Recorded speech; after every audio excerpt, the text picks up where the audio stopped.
네, 오늘 말씀은 말라기 말씀을 보도록 하겠습니다. 말라기는 예수님 오시기 전 430년 전에 말씀이 쓰여진 그런 상태인데, 느헤미야는 보다 더 적극적으로 예인들에 대해서 말씀하는 거고, 여기는 이제 말라기는 메신저, 말라기의 뜻이 메신저라는 그런 뜻이거든요. 이 메신저는 사자, 천사라는 뜻도 있지만은 목회자다, 선지자다 이런 뜻도 있죠. 그래서 말라기서는 메신저다, 말 그대로 하나님의 예언적 말씀을 전한다 이렇게 볼 수가 있는 거고, 느헤미야는 그 현장에서 굉장히 더 적극적으로 목회를 하는 그런 상황이다. 그래서 믿음을 저버리고 있는 이 11일 조를 제대로 하지 못해서 레인들이 다 일반적인 삶을 농사짓고 이렇게 하는 삶으로 돌아가 있는 그런 것들에 있어서 다시금 11조를 회복시키면서 하나님의 나라를 세워가는 것에 대해서 이제 중심에서 활약을 하게 됩니다. 이 말라기도 마지막에 우리가 11조에 대해서만 이 말라기를 기억하는 경우가 많은데, 11조의 중요한 의미가 여러 가지 있지만은 이 11조를 하지 않으면은 목회자를 세울 수 없기 때문에 이 교회가 결국은 없어지는, 이 눈에 보이는 재정적으로 그냥 없어지는 그런 상황이 되면서 목회자가 없으면 성도는 당연히 흩어지는 그런 상황이 되는 거죠. 그래서 말씀이 선언되지 않는, 그래서 요즘 좌파들 세력이나 유튜브에 보면은 이상한 사람들이 나타나서 목사라고 하면서 10의 1조를 할 필요가 없다, 내지는 10의 1조는 하나님의 뜻이 아니다 이렇게 얘기하는 사람들이 있는데, 이런 사람들은 다 마귀되다 이렇게 볼 수밖에 없다라고 생각이 듭니다. 그리고 실질적으로 이 말라기에서 제사장들의 죄는 무슨 죄냐면은, 이 제사장들이 11조를 훔쳐가는 게 아니고 교회의 돈을 재정을 훔쳐가는 게 아니라, 이 11조는 당연히 예인들을 위해서 예비된 주님의 정책이기 때문에 이 11조는 목회자들을 세우기 위한, 그리고 교회 전체적인 운영에 필요한 돈이죠. 하나님의 나라가 세워지기 위한 이 본부다라고 이렇게 볼 수가 있습니다. 여기에서 말라기에서 제사장들이 사명을 똑바로 못한 것은 뭐냐면은, 말씀을 제대로 성도들에게 알려주지 못한 죄다라는 것입니다. 그리고 사람들의 얼굴을 보아서, 그것을 우리가 이제 포퓰리즘이다 이런 식으로 얘기하잖아요. 대중주의다.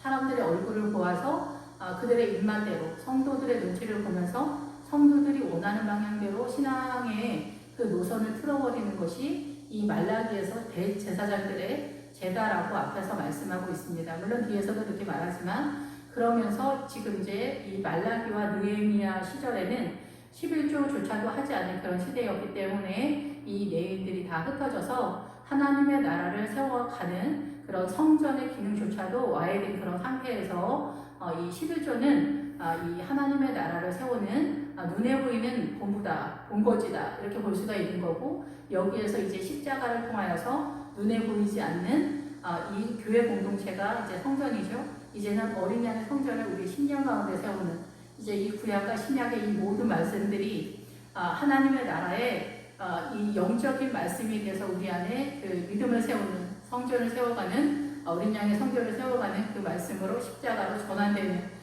그런 상태다라는 것입니다.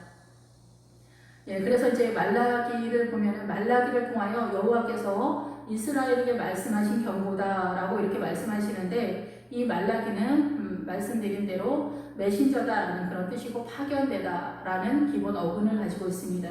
그래서 말라기가 이스라엘에게 말씀하신, 이스라엘은 야곱의 이름이 하나님의 나라로 전환되어진 이름이죠. 그래서 이 이스라엘에게 말씀하신 경고다. 그래서 경고라는 뜻은 무거운 짐이다라는 그런 뜻이거든요.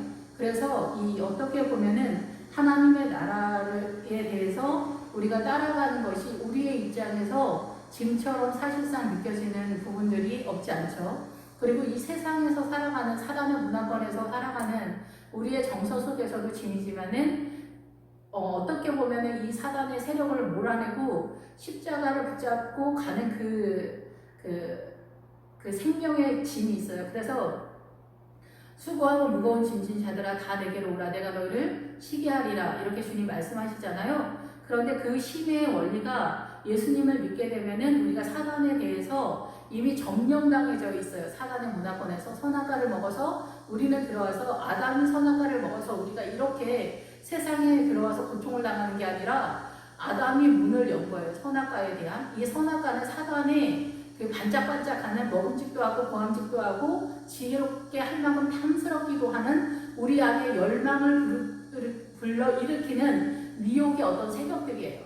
그러면 이 세상에서 이 세상에 그런 반짝반짝하는 명문대, 뭐 돈이나 부동산이나 뭐 출세나 명예나 이런 모든 것들이 다 그렇다는 거예요. 보편적인 우리의 서민들에게서도 그 욕심으로 나는 아파트 하나는, 나는 원룸 하나는, 나는 전세 하나는 이런 것들이 다 정당하게 나타날 수도 있지만은 탐심 속에서 발동하도록 모든 문화 전통 속에서 사단이 쫙 깔아놓은 사단의 그물에 다 걸리게 되어 있다는 거죠. 이런 것에서 이 수고하고 무거운 짐진 자들아 사단의 이 문화권에서 주님이 빼낸다는 거예요. 그래서 내가 너희를 시기하리라. 나는 온유하고 겸손하다.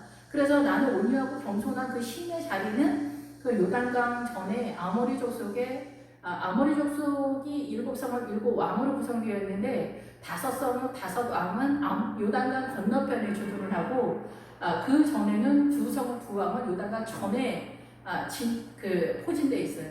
그런데 실상 이 얘기는 뭐냐면 요단강을 건너가고 나면은 아모리 족속이 그 가나안의 7족속 중에서 센터를 담당하고 선두를 메인 선두에서 이끌어가는데 이 사단의 세력의 이 아모리 족속이 이 요단강 건너가야만 있냐? 그건 아니에요. 이게 이제 나중에 막게다 그래서 이 5왕이 이 막게다굴 야물인 교회 공동체에서 움직이는데 얘네는 우리가 이 가나안의 그 사단의 세력, 사단이 이 사단의 문화권에서 어떻게 움직이는 그들의 동선을 이해하고 깨닫기에는 이 요단강을 건너가야 걔네를 파악하고 결박할 수 있는 믿음의 능력이 생긴다라는 뜻이에요. 그 전에 그럼 요단강을 건너기 전에는 어떻게 될까요? 예수 믿고 물과 성령으로 거듭나서 그 이스라엘의 이 광야서부터 이 레바논까지가 이스라엘의 영역이라고 여호수아 1장에 선언이 되어 있는데 그러면 우리가 그 이스라엘 물과 성령으로 거듭나면 애굽에서 이 세상에서 하나님의 나라인 그 세계로 들어가게 되죠. 믿음 안으로 진입하게 되는데 그 믿음 안에 그 시내산 광야 언저리로 출발하게 돼요. 근데 여기는 어떤 자리일까요? 우리가 예수님을 믿는다, 나 주님 교회 다닌다라는 출발은 했지만은 사실상 여기는 사단의 통치권이다 이게. 예, 그래서 이 가나안의 7족속은 이 요단강을 건넌 다음에만 있는 게 아니에요. 이 세상 전체 쫙 깔려 있는데 우리가 걔네를 파악할 수 있는 영적인 눈이 없다라는 얘기죠. 그럼 그 전에는 어떻게 될까요? 완전히 속수무책으로 사단이 이끄는 대로 살아간다는 거예요. 그리고 이 세상의 모든 옳고 그름에 대한 사고관, 정체성, 정서 다 사단의 세력이다라는 거죠. 그런 것에 대해서 너희 눈이 어둡다라고 이렇게 주님이 말씀하신다는 거예요. 그래서 요단강을 건너고 나서야 비로소 사단이 어떻게 움직이는지 그 동선을 7족속을 통해서 주님이 나눠놓은 그런 상태다는 거예요. 그러면 이 아모리 족속이나 헷 족속이나 히이 족속이나 이런 족속들은 산악지대에 있다라고 하거든요. 그래서 아주 높은 데 있다라는 거예요. 그래서 우리의 믿음이 예루살렘의 믿음에 올라가는, 헤브론의 믿음에 올라가는 그런 상태가 되지 못하면 이 높은 곳에 있는 이 사단의 세력을 우리가 이렇게 분별하거나 볼 수 있는 영안의 세력이 없다라는 거예요. 와, 귀신이다, 마귀다, 악마다, 그런 세력 그 이상을 뛰어넘는 이 세상의 모든 것은 사단의 통치권 속에서 우리의 정서와 사고관이 그렇게 형성되어져 있다라는 것입니다.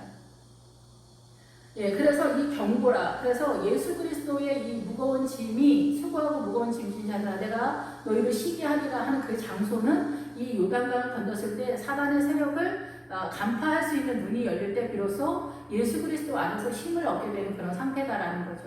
예, 그래서 거의 대부분 이 사단의 세력과 하나님의 나라에서 우리는 영적 전쟁을 하게 되는데 그 신해산 광야 그 언저리에서 아말렉이 등장하게 됐을 때 이 아말렉에서부터도 우리는 헷갈리기 시작하는 거예요.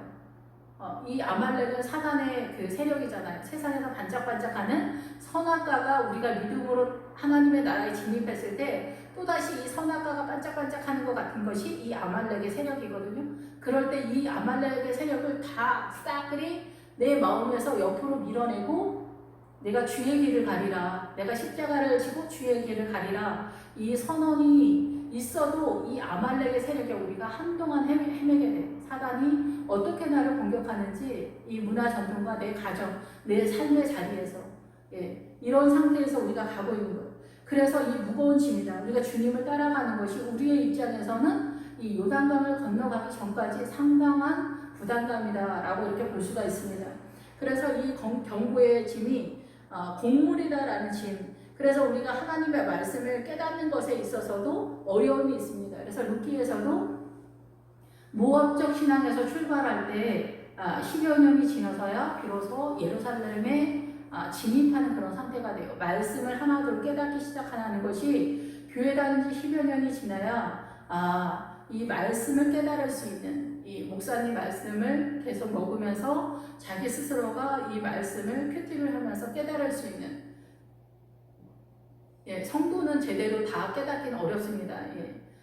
이 목회자를 통해서 하나님 말씀하기로 하시었기 때문에 그렇죠. 여기서 말라기가 메신저인데 이 목회자도 메신저고 요한계시록에서는 별로 다 설명되어 있죠. 하늘의 별이 떨어진다고 그러잖아요. 목회자가 믿음이 추락되는 그런 상태다라는 것입니다. 그래서 이 목회자를 통해서 말씀을 이렇게 먹는 그런 구조가 그 순종과 이 하나님의 나라를 여기에 세우는 그 완전한 그 샬롬의 상태를 이루기 위해서 하나님께서는 목회자에게 하나님의 뜻을 주고 그 뜻을 성도들에게 주어서 성도들이 그것을 받아서 각 가정에 들어가서 그 가정 속에서 또 자녀와 남편과 아내에게 나누어 먹는 그런 시스템을 띠고 있기 때문에 이 목회자의 말씀을 받아 먹을 수 있는 그런 겸손함이 없으면은 이 자기 가정 속에서도 그 하나님의 나라를 은혜와 사랑과 겸손과 생명력으로 공급하기는 어려움이 있습니다. 그래서 이 경고라는 말씀은 하나님의 나라를 세워가는 영의 양식을 먹는 것에 대한 욕망을 경고라고도 보고 있거든요. 그 뜻에서. 그래서 이 경고는 여러 가지 뜻이지만은 하나님의 나라를 찾아서 그 하나님의 나라를 세워가는 것으로서의 짐이다라는 거예요. 세상 짐이 아니라. 그래서 여호와께서 이르시되 내가 너희를 사랑하였노라. 하나 너희는 이르기를 주께서 어떻게 우리를 사랑하였나이까 하는도다. 여호와가 말하노라. 에서는 야곱의 형제가 아니냐. 그러나 내가 야곱을 사랑하였고 에서는 미워하였으며 그의 산들을 항폐하게 하였고 그의 산업을 광야에 이리들에게 넘겨주었다라고 이렇게 선언을 하고 있습니다. 그래서 주님께서는 야곱과 에서를 들어서 내가 너희를 어떻게 사랑했는지 설명을 하고 있습니다.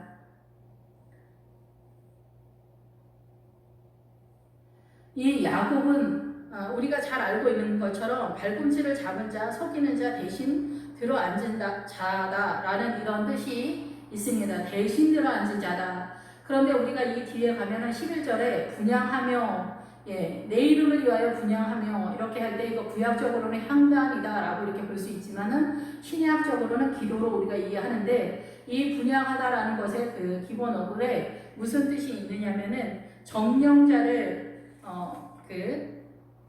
점령자들을 몰아낸다라는 그런 뜻이 있습니다. 그래서 사단의 세력, 사단의 문화권, 정서, 사고가 이런 것들을 기도의 세력으로만이 이 사단의 세력을 몰아낼 수 있다라는 거죠. 말씀과 기도가 거룩하게 하며 사단의 세력을 몰아내지만은 실제적인 그 사단의 이리의 세력들은 기도의 세력으로 적극적인 기도의 세력으로 몰아낸다라고 이렇게 볼 수가 있습니다. 그런데 이 야곱이 바로 그런 내용이라는 거죠. 그래서 이 에서와 야곱은 이 사단의 문화권 속에 있기 때문에 교회 예수님을 믿고 엄마 아버지가 예수님을 믿어도 우리 안에 사단의 정서 속에서 이 태어나고 자라고 있기 때문에 어느 순간 주님과의 영적인 교류가 출발하는 물과 성령으로 거듭나는 그런 시점이 있어야 된다는 거예요. 야곱에게도. 그래서 야곱이 그 장막에 거하였다라는 뜻은 하나님의 장막에 거했다라는 거예요. 주님과 함께했다. 그래서 이거 오엘이라는 단어를 쓰는데 분명하게 보이다라는 그런 뜻이거든요.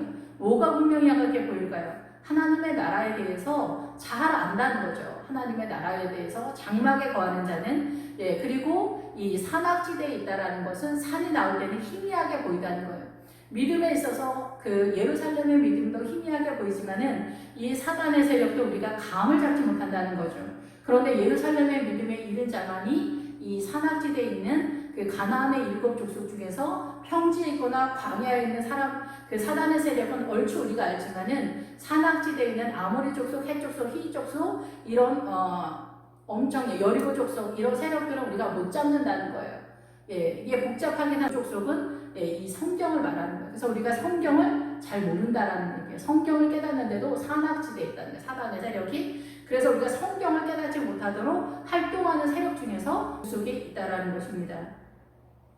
그래서 이 야곱은 이 사단의 문화권에서 형 대신이라고 우리가 여기서는 문자적으로 이해할 수 있고 실제 사건이죠. 그런데 여기서 궁극적으로 하나님께서 원하신 그 뜻은 뭐냐면은 이 사단의 문화권에서 우리가 사단으로 점령되어 있지만은 이것을 버리고 하나님의 나라를 찬탈한 자, 대신으로 앉아있는 점령군, 사단을 공격해서 내버리고 하나님의 나라로 들어가는 야곱의 세력. 그래서 야곱과 이삭이 왜 중요하냐면은 하나님의 나라를 세워가는 기둥 같은 그 하나님의 나라의 본거지가 되기 때문에 본부처럼 되는 거예요. 여기서 하나님의 나라가 펼쳐가기 때문에 그러는 거예요. 다른 사람들은 다 사단의 문화권 속으로 있기 때문에 수없이 많은 사람 중에 한 명이지만 이삭과 야곱은 절대 그런 사람들이 아닌 거예요. 엄청난 강력한 하나님의 나라예요. 그 하나님의 나라를 일컬어서 이스라엘이다 이렇게 선언하는 거예요. 그 이스라엘의 12 아들이 있는 것을 12종류의 신앙관을 가지고 있는 성도들이 있다 이렇게 보는 거죠. 그래서 이 야곱이 형제인 에서가 있는데 이 육안으로는 형제이지만은 우리가 눈에 볼 때는 같은 이 사람이고 형제고 여기서 이제 형이라고 표현되는데 형이지만은 실상 에서는 무슨 뜻이냐면은 털이 많다, 거칠다, 붉다 이런 뜻을 갖고 있거든요. 그래서 이 에서는 이 기본 어근이 어디로 끌고 가냐면은 아담이 근원이에요. 아담이 붉다라는 뜻이거든요. 근데 이 에서도 붉다라는 뜻에서 기본 어근이 같이 가요. 그러면 이 아담이면은 이해되는 게 무엇입니까? 야곱과 아담이 비교 대상이 되잖아요. 야곱은 하나님의 나라를 경험해서 이 사단의 그 계계를 깨닫고 이 점점점 올라가서 산악지대인 사단의 세력을 알면서 예루살렘의 믿음에 이른 부엘세바에 이른 하나님의 아들이다라는 거예요. 그래서 우리가 일평생 예수님 믿고 나서 죽을 때까지 계속해서 이 믿음의 성숙이 나아가는 그런 상황이거든요. 그 성숙의 이 생명의 길에 있어서 이렇게 있는데 이 마태복음 24장에서도 우리가 말세에 산으로 도망간다. 그리고 지붕에서 내려가지 마라.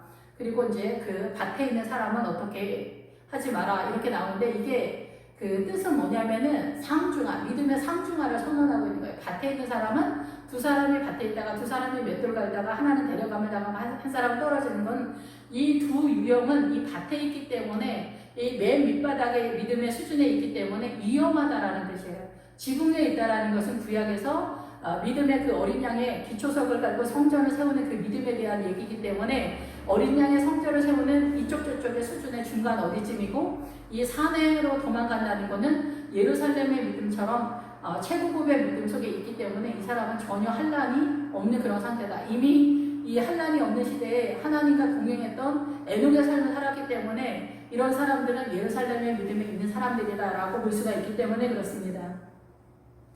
그런데 이 아담은 뭐냐면 그 하나님의 나라에 대해서 출발하지 못했다라는 거예요. 선악과를 먹었기 때문에 사단의 세력으로 반이 진입됐다.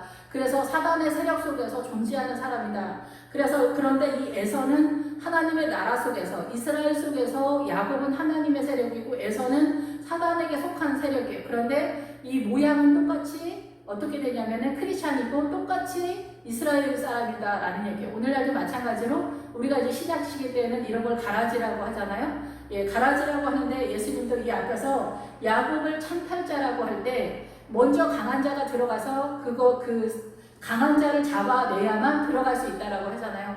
그래서 예수님도 십자가로 사단을 잡아서 내고 주님이 들어와서 우리를 상게 되는, 그래서 십자가로 속량한 몸값을 지불한 그런 상태가 되는 거죠.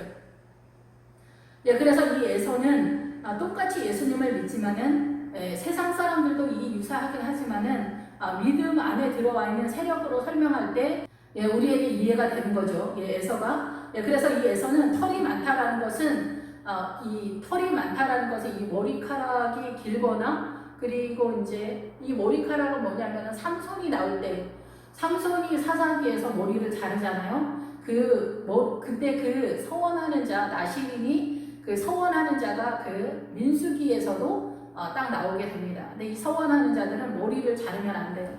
이 머리를 왜 자르면 안 되느냐면은 이 서원한 자들은 민수기에 나오는 서원한 사람들은 일반 성도들이에요. 일반 성도들. 목회자들이 아니라 일반 성도들이 서원했을 때 50세가 되었을 때 그 믿음의 수준이 은 50에 준한 믿음의 세력이다 이렇게 표현을 하는 거거든요.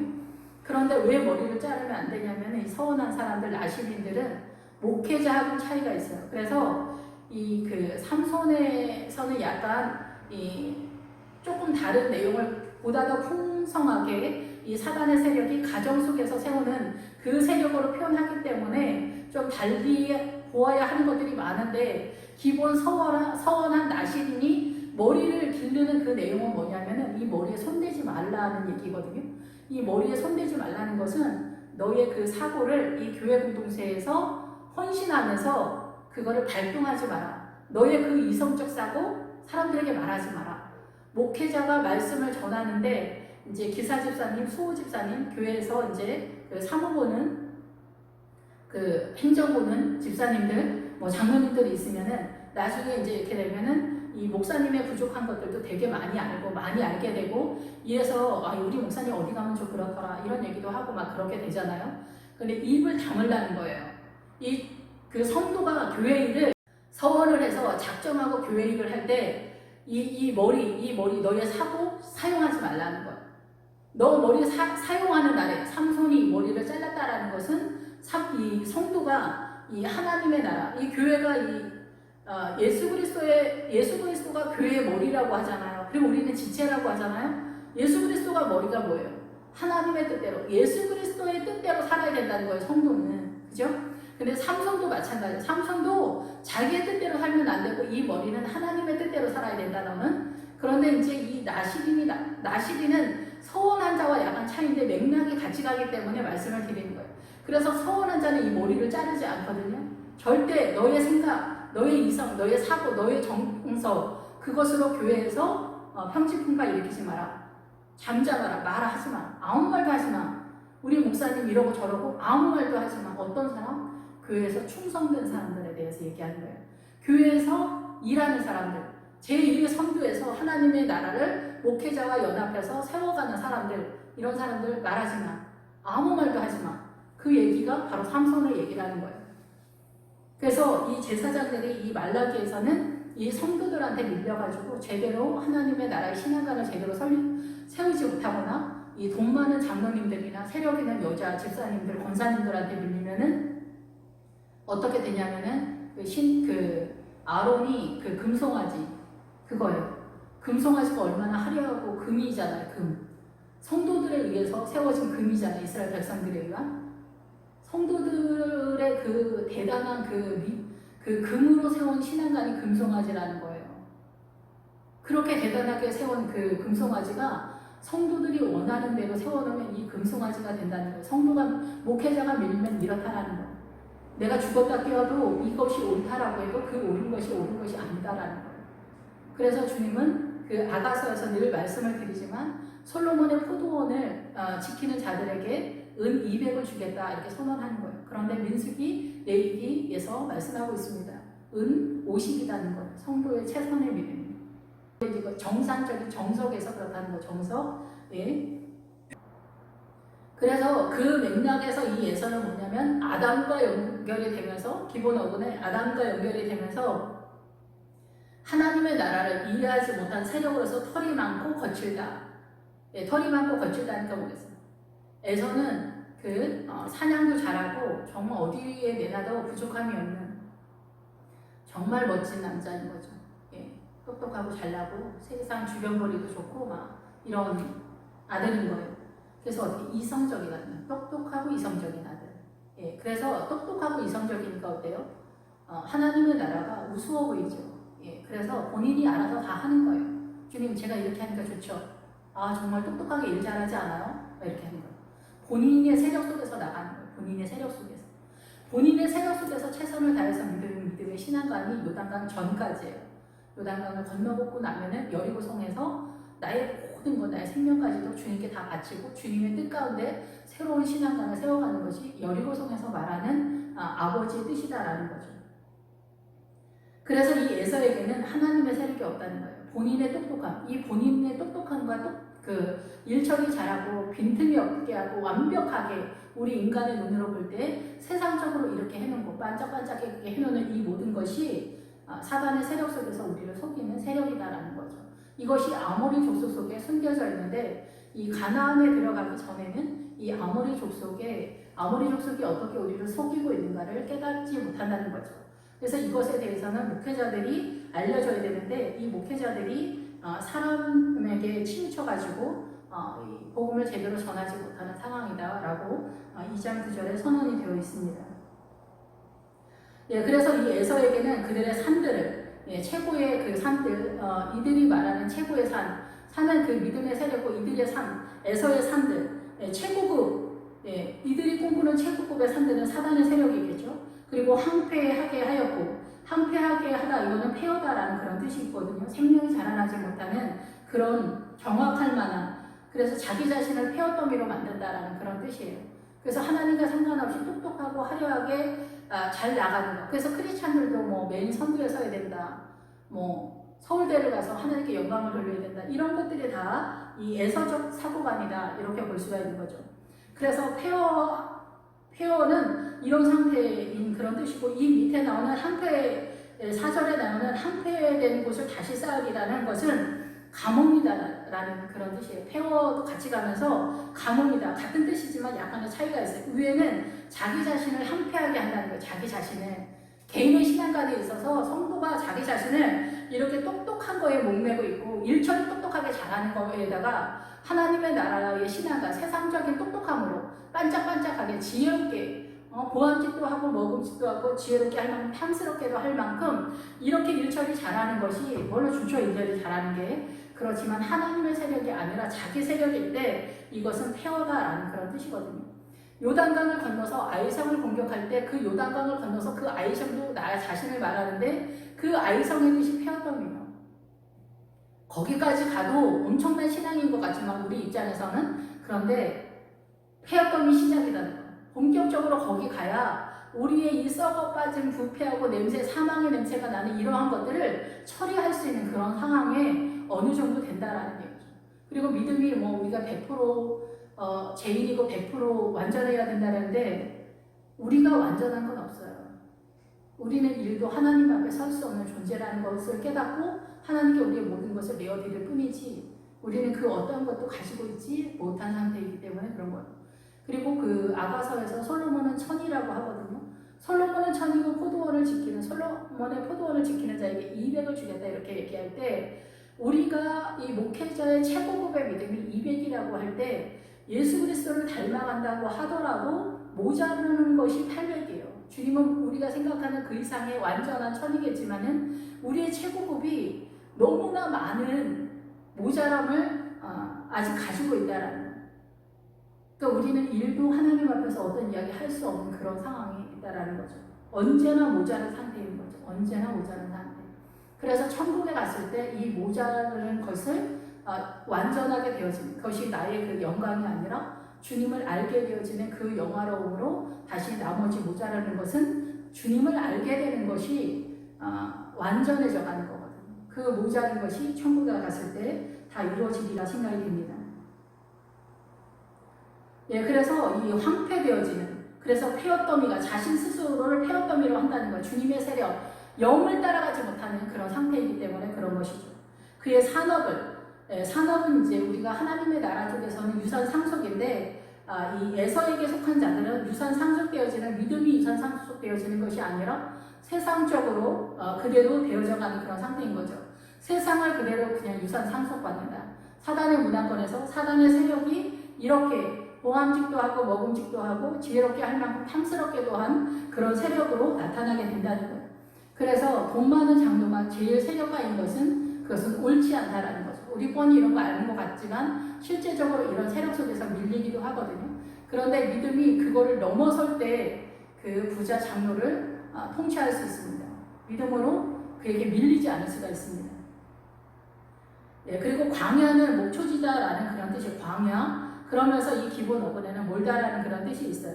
그래서 우리가 살아가는 이 세상이 목초지죠. 이 믿는 사람이나 믿지 않는 사람이나. 그런데 이 목초지에서 믿는 사람들은 몰다에서 어디로 몰립니까? 가나안, 하나님의 나라 쪽으로 몰려가는데 이 사단의 세력들은 이 자기가 문제가 있는 것을 알지 못하는 거잖아요. 에서는 이 거칠고 투박함 속에서 자기의 이성으로 예수님을 믿게 되었을 때 이들은 이리에게 넘겨지리라. 이리, 자칼이라고도 하고 막 이러는데 이리에게 넘겨지는, 사단의 세력 속에 넘겨지는, 그래서 사단에게 통치를 받고 있는 사단의 그 부하들, 사단의 부하에도 사자가 있고 뭐 여러 세력이 있는데 거기에서 뭐 까마귀도 있고 그러잖아요. 그 사사기 8장에 보면은 그 미디안의 세력을 공격해 들어갈 때 까마귀 그리고 뭐 이리의 세력이 있는데 여기서 이리의 세력에 넘겨진다는 거예요. 그래서 여기서 빠져나오지 못한다는 거죠.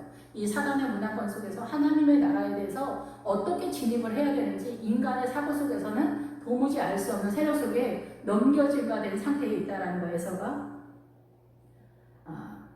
에돔은 말하기를 우리가 무너뜨림을 당하였으나 함께된 것을 다시 쌓으리라 하거니와 에돔이 있는 세력은 이 복음이 지나가지 않는 나라고 국가적인 차원에서 복음이 지나가지 않은 나라 그리고 그런 나라들은 가난하고 항폐하죠.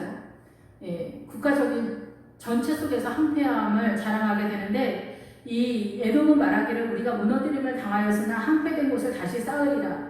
다시 이 항폐된 것이 망했거나 서울대를 충분히 갈 것 같은데 떨어졌다. 그럼 다시 해서 다시 도전하고 예를 들어서 설명하는 것이 있으니까 너무 기분 나빠하지 마시고 서울대를 가려고 했는데 재수를 해서 또 하고 제 옛날에 저희 교회 집사님은 오수를 해서 들어갔대요. 서울대 꼭 가려고. 근데 결국은 서울대가 안 돼서 그냥 연대 갔다고 하더라고요. 오수를 해서 연대를 갔다.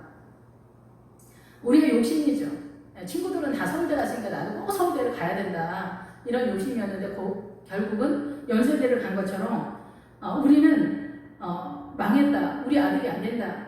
뭐가 어떻게 됐다. 그러면은 하나님의 세력 속에서 회개로 열매를 가거나 하나님 제가 어떻게 해야 돼? 아버지의 뜻을 찾아가는 것이 아니라 속썩이는 자식, 속썩이는 남편 어떻게든 해가지고 다시 출세시키고 돈 많이 벌게 하고 공부 열심히 하게 하고 이렇게 하는 거예요. 근데 집을 나가야 아니면 중병이 걸어야 이 모든 것을 포기하고 주님 도와주세요. 다 필요 없고 살아나게 건강하게만 하게 해주세요. 집만 안 나가게 해주세요.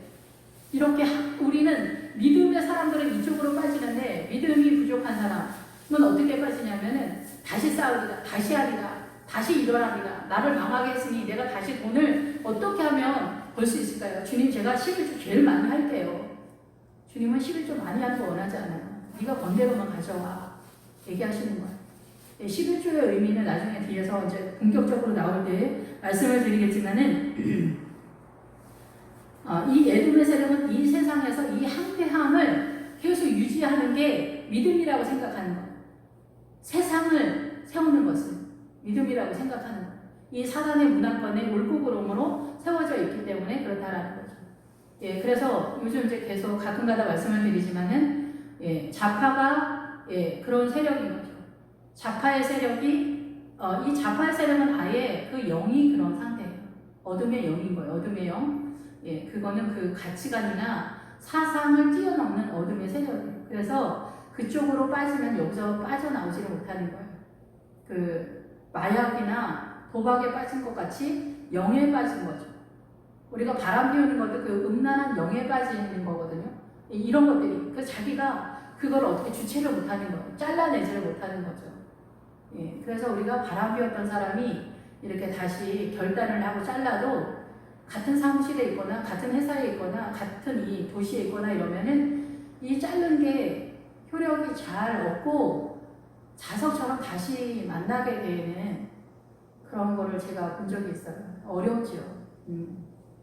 주 안에 있어도 결단하고 금식까지 했는데도 이게 정말 너무 어려운 거예요. 너무 어려운 거예요.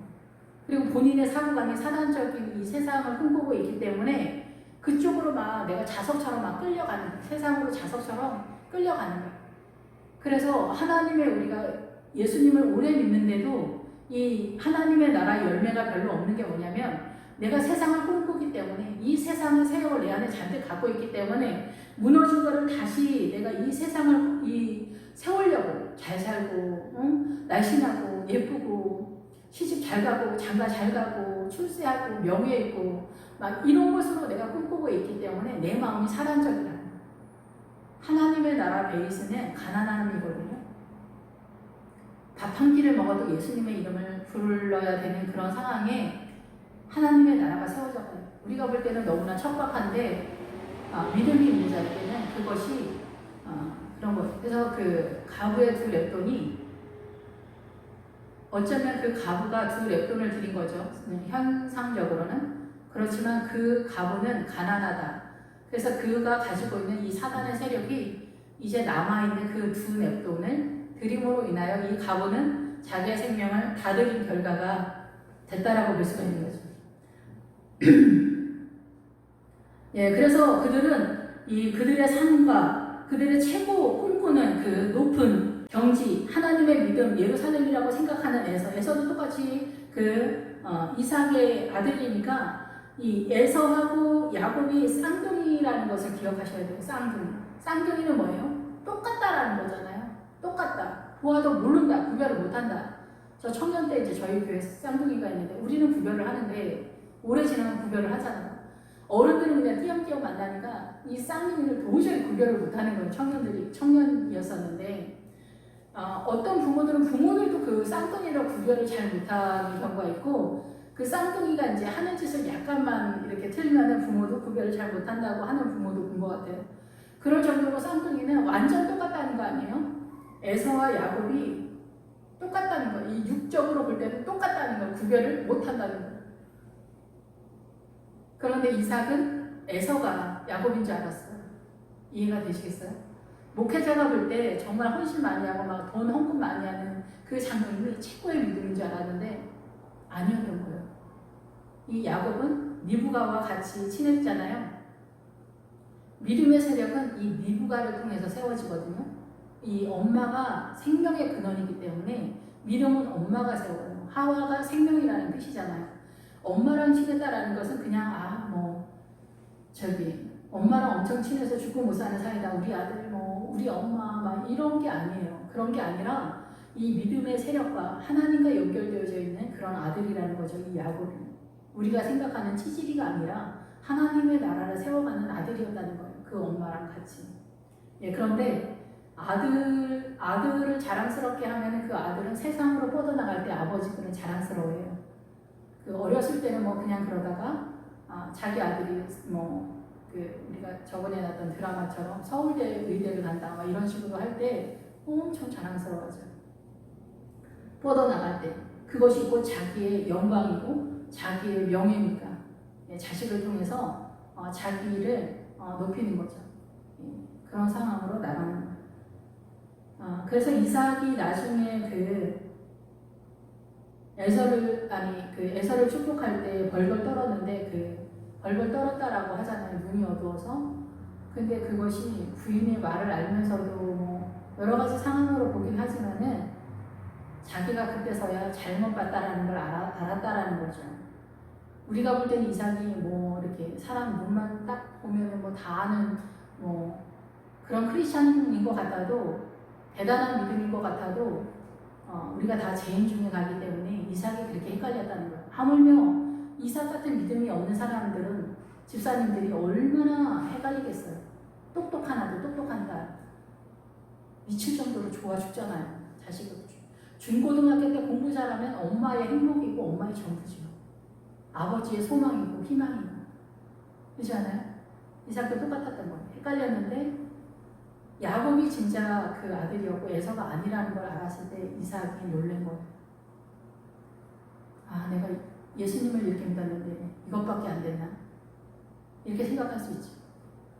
저도 개척하게 됐을 때 제가 그때 딱 깨달은 게 제가 주님을 의지하거나 신뢰하지 않는구나 이런 생각이 딱 들었어요. 그리고 아버지의 뜻대로 100% 산다고 생각하니까 개척을 하니까 무섭더라고요. 사람들은 개척을 안 해보거나 이렇게 쓸 때는 저처럼 이렇게 말하는 사람은 한심하다고 생각할 거예요. 저도 그렇게 생각했어요. 저도 전도사 때 엄청 설치면서 전도사 사역을 할 때는 그랬어요. 근데 실상 나의 믿음은 그렇지가 않았었던 거죠. 예. 주님을 신뢰하는 사람은 이 세상 때문에 슬퍼하지 않거든요. 어떻습니까, 성도 여러분? 이 세상 때문에 너무 가슴 아프지 않습니까? 여기에서 병든 자가 나오잖아요.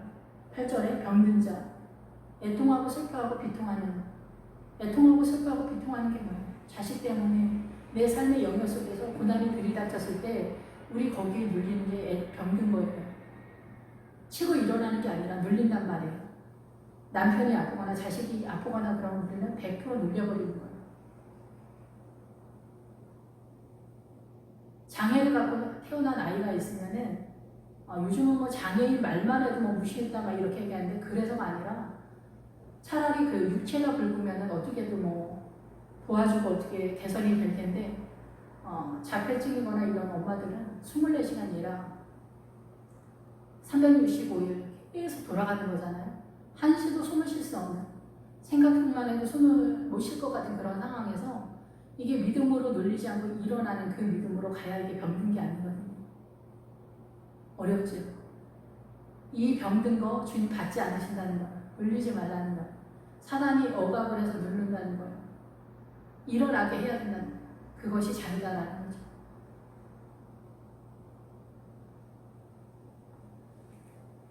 그래서 이 에돔의 세력은 세상에 대해서 계속해서 화이팅하는 사람들이에요. 세상을 이긴다. 나는 절대 가난하게 살지 않는다. 나는 절대 출세한다. 나 공무원 시험에 끝까지 붙는다.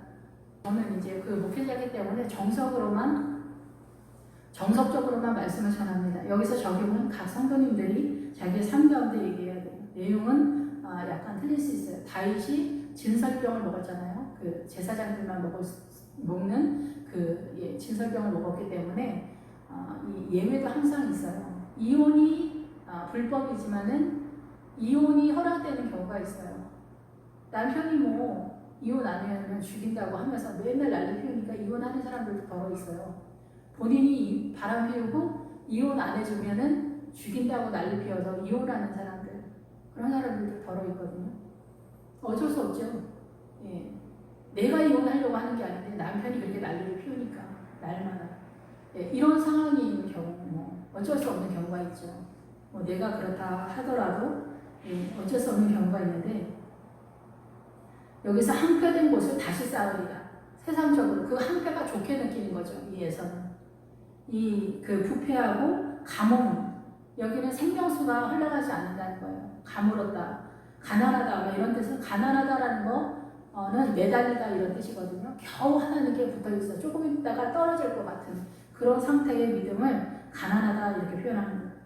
나 만군의 여호와는 이르노라. 그들은 쌓을지라도 나는 헐리라. 그래서 이 항폐함이 계속해서 순환이 되는 거, 돌아가는 그런 상황. 사람들을 그들을 일컬어 악한 지역이라 할 것이요 여호와의 영원한 진노를 받은 백성이라 할 것이다.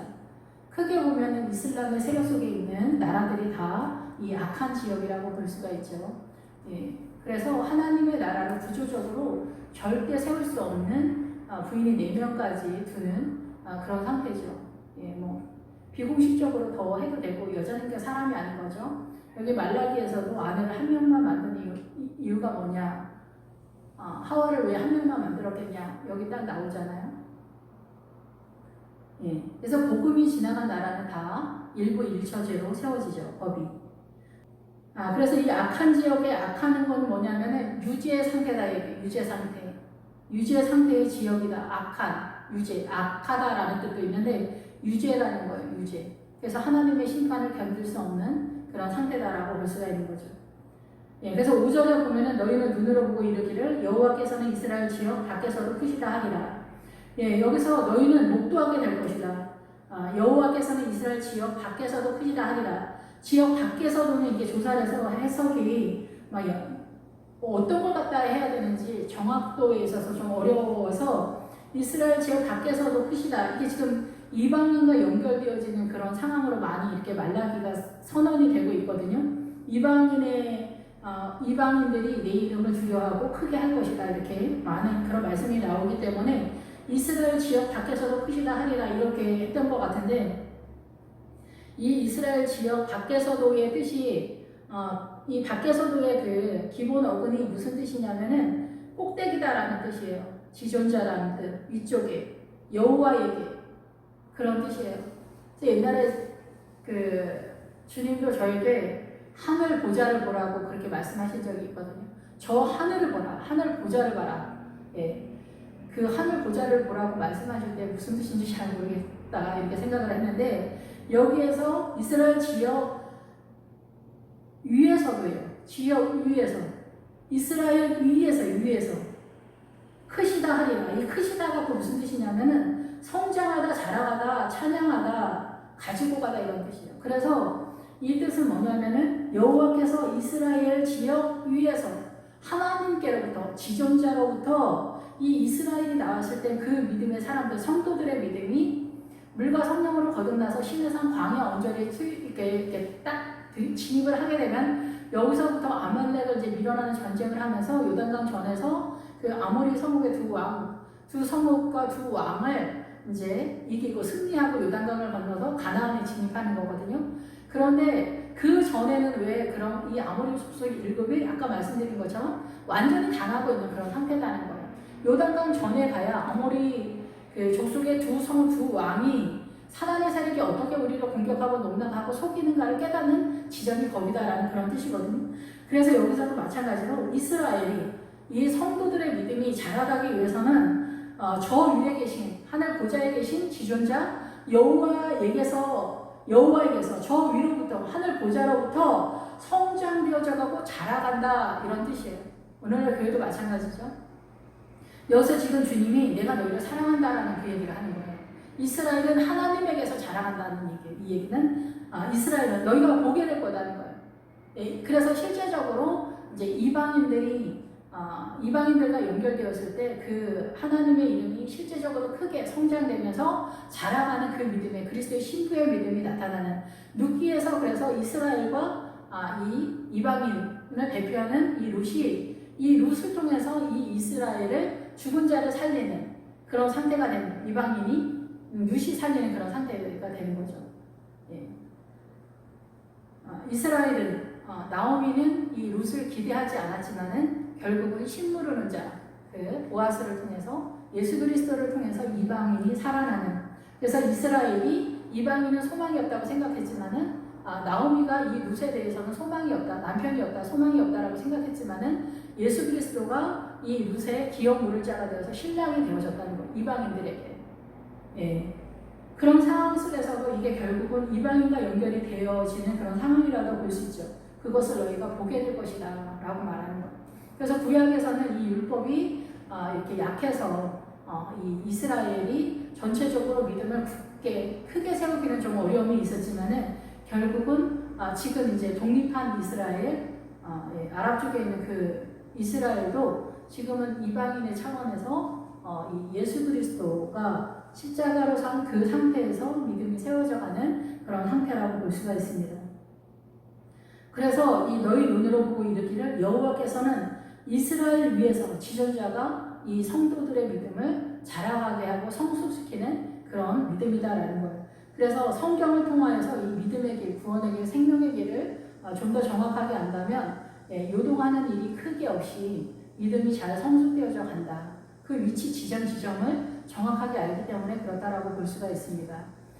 그런데 그 요단강 그 이후로의 전쟁이 헷갈리는 거예요. 이 말씀에 있어서 잘 모르면 기도의 세력 속에서는 이 요단강까지는 얼추 가는데 그 기도의 속에서 또 더 치고 가는 것도 있죠. 그런데 좀 헷갈리는 것이 있는 것 같아요. 은사 쪽으로 기도로만 너무 치우치신 분들은 요단강 이후로가 약간 혼돈의 상황이 좀 있지 않나 이런 생각이 됩니다.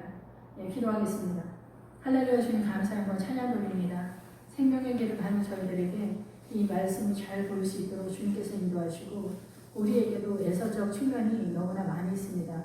이 에서적 측면이 율법적 신앙이다 라고도 볼 수 있는 그 어떠한 상황이 되기도 합니다.